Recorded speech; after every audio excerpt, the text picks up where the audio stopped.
The hard truth is, sometimes our faith needs to go through the fires of trial and tribulation so that it can be purified and come out on the other side strengthened.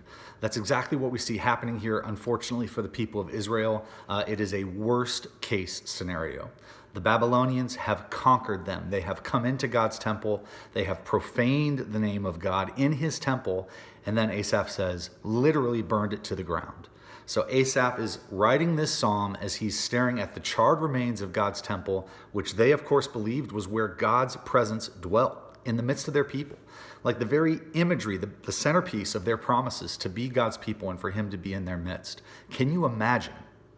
So his faith is going through this fire. And if, as we face trials and tribulations in our own time, we would have to do what Asaph does here, which is this. First, prayer. This psalm is a prayer. We would have to go to God and, like Asaph, bring our real questions and struggles to him. He asks God, where are you? Are you angry at us? Why have you not acted? How long before you bring justice against your enemies? Why don't you destroy them?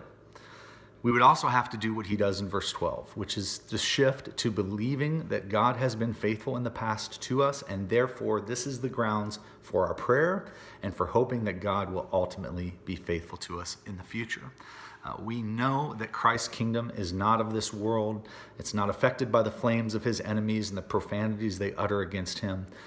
This is where we need to place our hope, that the very fact that we're here shows that in Psalm 74, this destruction of God's temple was not the end of his kingdom. God has been faithful to build his church and bring about his kingdom, and we need to believe the same thing as we face trial and tribulation in our time.